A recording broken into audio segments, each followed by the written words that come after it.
अलग अलग जो देवियां होती है उनको वह काबू में रहती है नागा बाबू के, तो ये बराबर है क्या? ये बराबर तो है। अस्त्र शस्त्र इसलिए रखते हैं कि भयभीत रहे जनता। हम लोग मारने के लिए अस्त्र शस्त्र नहीं रखते। चलो, बहुत ही आता है। हाँ, सब कुछ गुरु ही है। गुरु माँ है, गुरु पिता है, गुरु भाई है, गुरु पुत्र है, सब कुछ है। लेकिन मैं देख रहा हूँ ये अपने आप पे एकदम से काबू कैसे कर पाते हैं? जैसे पंचदश नाम जूना अखाड़ा। अच्छा, यानी कितने साल से आप जब साधु बने, यानी बचपन से साधु है कि अभी अभी बने? 7 साल की उम्र से मैं साधु बना हुआ।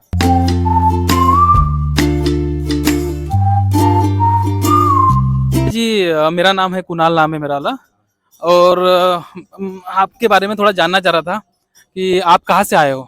मैं इस समय वैसे तो उन्नाव में रहता हूँ, टिकरेश्वर महादेव। मेरा नाम रक्षानंद सरस्वती और फक्कड़ बाबा है। और आपके यानी आप इन सबके गुरु हो? हाँ, ये हमारे सब शिष्य हैं। और आपका अखाड़े का नाम क्या बोले? मेरा अखाड़े का नाम श्री पंचदश नाम जूना अखाड़ा। अच्छा, यानी कितने साल से आप जब साधु बने, यानी बचपन से साधु है कि अभी अभी बने? 7 साल की उम्र से मैं साधु बना हुआ। 7 साल से आप साधु बने हो। अच्छा, और यानी बचपन से आपने घर बार सब छोड़ दिया था? घर बार छोड़ दिया था। अच्छा, तो आप कौन से साधु हो? मैं नागा स्वामी श्री रक्षानंद सरस्वती। अच्छा, नागा स्वामी हो। तो ये नागा स्वामी और जो दूसरे स्वामी रहते, जो बाबा रहते हैं, वो अलग अलग रहते हैं, उसमें फर्क क्या है? नागा सन्यासियों के 7 अखाड़े हैं। इसके बाद नाथ लोगों का एक अखाड़ा है। उदासीन के 2 अखाड़े हैं। 2 रामानंदी के अखाड़े हैं और एक निर्मोही अखाड़ा है। ऐसे कुल मिलाकर के 13 अखाड़े हैं। तो ये अलग अलग अखाड़े हैं, इसमें से बड़ा छोटा ऐसा कुछ रहता है क्या? नहीं, हम नागा सन्यासी सब एक हैं और ये सनातन धर्म का सबसे बड़ा स्तंभ है और इसी को सबसे बड़ा माना जाता है। तो सनातन में सबसे बड़ा यानी नागा साधु को माना जाता है। यानी कहाँ रहते हैं यानी नागा साधु? ये नागा साधु यहाँ के बाद अपने अपने गुफाओं में चले जाएंगे। अपने अपने छोटे मोटे स्थान जहाँ गुप्त हैं वहाँ पर रहते जाकर। और जैसे कि मैं देख रहा हूँ यहाँ पर सबसे ज्यादा नागा साधु हम मुझे दिखाई दे रहे हैं, बाकी कम है। तो जब कल स्नान होगा तो सबसे पहले किसका यानी जाने को? सबसे पहले नागा सन्यासियों का स्नान होगा। और जो दीक्षा लेना चाहता है उनको भी यहाँ दीक्षा दी जाती है क्या? हाँ, दीक्षा भी यहाँ होता है। दीक्षा संस्कार होता है और हमारे लोगों का संस्कार यहाँ पर थोड़ा महंगा पड़ता है। पिंडदान वगैरह करना पड़ते हैं। जिंदा में ही वो मर गया, जैसे उसने दीक्षा ली तो उसके माले सब पिंडदान हो जाते हैं और वो उसे अपना स्वयं भी पिंड करना पड़ता है। अच्छा, यानी खुद यानी पूरे घर बार छोड़ दिया, माँ बाप छोड़ दिया, सब बाकायदा गंगा क्षेत्र में शपथ पत्र लिखा जाता है कि आज के बाद ना मेरी कोई माँ है ना कोई मेरा बाप है। मेरा जो भी है भगवान या मेरा गुरु, इसके अलावा उसका कोई नहीं होता सर। बस तो गुरु के साथ फिर रहना पड़ता है या क्या रहता है उसके बाद? गुरु के समक्ष इसलिए रहना पड़ता है कि उसको मान लिया आगे की रास्ता कौन सिखाएगा? गुरु ही सिखाएगा। तो गुरु ब्रह्मा गुरु विष्णु गुरु देवी महेश्वरा, तो गुरु उसका माले ब्रह्मा विष्णु महेश और साक्षात परम ब्रह्म परमात्मा गुरु ही है शिष्य का। अच्छा, गुरु जो रहता है वही उसका सब कुछ रहता है। हाँ, सब कुछ गुरु ही है। गुरु माँ है, गुरु पिता है, गुरु भाई है, गुरु पुत्र है, सब कुछ है। लेकिन मैं देख रहा हूँ ये अपने आप पे एकदम से काबू कैसे कर पाते हैं? जैसे इच्छाओं को, ये जो भी इच्छाएं होते हैं सब। ये देखिएगा, भय बिन प्रीत। अगर गुरु किसी को भाई मान लिया है, बड़ा मान लिया है। आज के पुत्र पिता की बात नहीं मानते हैं, लेकिन हमारा कल एक जो सभापति बनाया जाता पूरे अखाड़े में, जरा सा इशारा देगा सभी साधु उसी इशारे पर खड़े रह जाएंगे। तो हम लोग एक दूसरे का सम्मान करते हैं और आज की पीढ़ी जो है वो माता पिता का सम्मान नहीं करती, अपने भाई को नहीं मानती, अपने बहन को नहीं मानती है। तो क्योंकि माता पिता को भी घर से बाहर निकाल देते हैं बहुत से लोग। तो हमारा लोगों का काम है कि एक दूसरे को एकता दिखाना और सनातन धर्म की रक्षा करना, बड़े का सम्मान करना। अब नागा साधुओं के पास आकर के सबसे बड़ी शिक्षा तो ये लेना चाहिए कि घर में जाकर के अपने माता पिता की सेवा करें, भाई बंधु में प्रेम रखें। क्यों?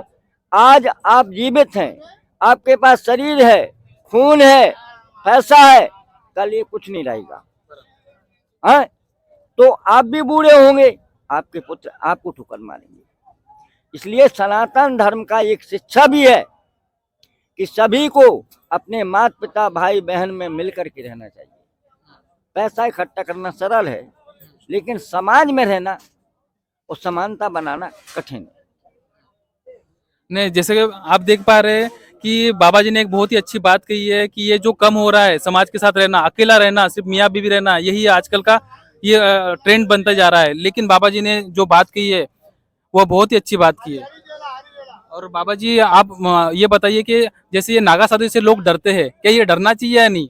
भाई कताब नहीं डरना चाहिए, वो भी इंसान है। डर भय देखिएगा, जैसे एक सांप होता है, वो काटता नहीं है, जब फुसकार मारता तो काटता नहीं है, वो काटता है तो फुसकारता नहीं। तो हमारे लोगों का अगर भय, इस तरह का भय और उस समाज को कंट्रोल करने का सिस्टम नहीं होगा तो कैसे मान ले काम चलेगा। ये तो साम दाम दंड भेष है क्या। हम लोग बहुत सरल हैं, लेकिन देखने के लिए बहुत कठिन है। बस उतना ही है। ऐसे जो है अफवाहें फैली रहती है कि नागा साधु ने इसको मार दिया, ये मांस खाते हैं या ये होते हैं, तो ये क्या है? आप ये बताइएगा, आप उदंडता करेंगे तो प्रताड़ित तो किए जाएंगे हैं? क्या गृहस्थ लोग नहीं मारते? गृहस्थ लोग तो गोली चला देते हैं, फौजदारी कर देते हैं। हमारा नागा साधु कोई गोली नहीं चलाएगा, गाली देगा, ज्यादा ज्यादा चमीटा चटका देगा है। भय अस्त्र शस्त्र इसलिए रखते हैं कि भय बीत रहे जनता। हम लोग मारने के लिए अस्त्र शस्त्र नहीं रखते। चलो, बहुत ही अच्छी बात बताई। हाँ बाबा जी, आपने, मैं तपस्या के बारे में पूछना चाह रहा हूँ आपसे कि आपने कौन सी तपस्या की है, कौन सी तपस्या करते हैं नागा साधु? नागा स्वामी का सर्वप्रथम भस्मी लगाना होता है, इसके बाद भगवान शिव के मंत्र का जाप होता है, सुबह 3:30 बजे स्नान होता है, और भस्मी लगा करके भगवान शिव का जो ओम नमः शिवाय का जाप होता है, सबसे बड़ा महामंत्र है। और इसके बाद हमारे लोगों का जो प्रवेश मंत्र होता है, और वो प्रवेश मंत्र का हम लोग जाप करते हैं, वो हम किसी को बताते नहीं। वो हमारे एक ब्रह्म को प्रवेश किया जाता शरीर में, और उसी के कारण सब जो धीरे धीरे धीरे धीरे सिद्धियां प्राप्त होती रहती। क्योंकि हम लोग 12 बजे रात के उधर अध्ययन करते, इधर 3:30 बजे जग जाते। आज की युवा पीढ़ी 12 बजे तक जगेगी तो, लेकिन सुबह 8 बजे तक सोएगी। हाँ, क्यों? कि वो अपना टाइम नष्ट कर रही मोबाइल में या किसी अन्य कार्य में, धर्म कार्य में नहीं कर रही। तो ये जो सिद्धियां है ये अपने आप प्राप्त होती है या फिर वो गुरु कृपा, गुरु भी देता है क्या कुछ सिद्धियां? गुरु सब सिद्धि गुरु देता है। जैसे माता पिता पुत्र को पढ़ाते हैं, हाँ, नौकरी लगवाने की चेष्टा करते हैं, इसी तरह गुरु मंत्र दे करके और अपने समझ कार्य करा के उसको सिद्धि प्रदान करा। तो ये फिर उस सिद्धियों का कोई उपयोग होता है क्या? उपयोग किया जाता है धर्म खातिर, अधर्म खातिर नहीं। धर्म खातिर? धर्म खातिर। इसमें 2 तरह के काम होते हैं, तो ये सिर्फ धर्म के खातिर ही उपयोग होता है? नागा सन्यासी अक्सर धर्म कार्य के मालिक, संयोजक हैं, संस्थापक हैं। किसी को भारी संकट है, दावे के साथ कष्ट का हरण होता है, लेकिन आपको हम मार्ग दिखाएंगे, आपको चलाएंगे, आपको टाइम थोड़ा तो लग जाएगा, महीना 1.5 महीना, लेकिन आपका संकट दूर हो जाएगा। जैसे एक डॉक्टर 6 महीना के लिए मरीज को भर्ती करता है, इस तरह से हम लोग उसे भर्ती तो नहीं करते हैं, 8वें दिन बुलाते और उसको घंटा आध घंटा इसमें हवन कराते हैं और रास्ता बताते कि इतने टाइम जगना, इतने टाइम सोना, ये खाना, ये नहीं खाना। इससे उसकी ये बीमारी दूर कर देती है। वो आज सबसे बड़ी बीमारी क्या है? संशय, विषमता, अशांति। क्यों? किसी दूसरे के प्रति जलन है, संतोष नहीं है, जलन है। अपने को अच्छा समझना, दूसरे को खराब समझना, इस तरह की बातें।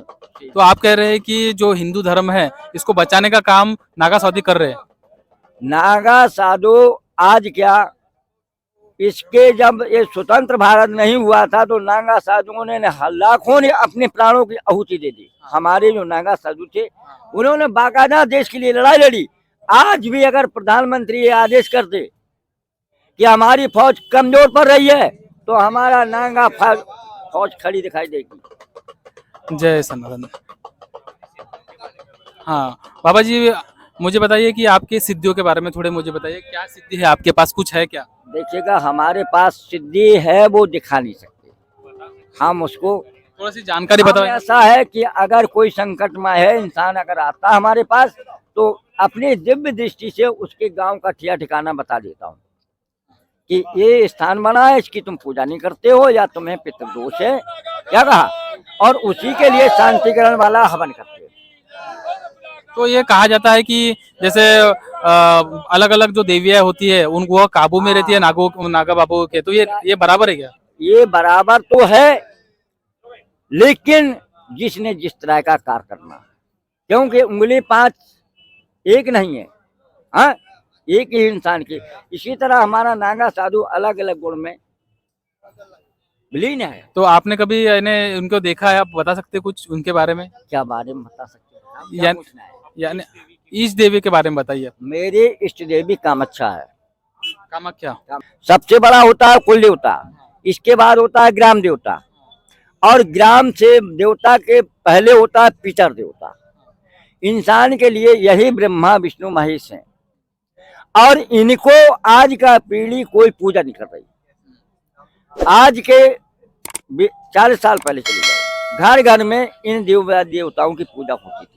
देवी मद भागवत के पुराण के आधार पर बताया गया कि गांव गांव में एक ग्राम देवी प्रकट हुई, और क्षेत्र यानी कि जिसे आप आज ब्लॉक प्रमुख कहते हैं, इतने बड़ा एक क्षेत्रपाल हुआ करता था। हाँ?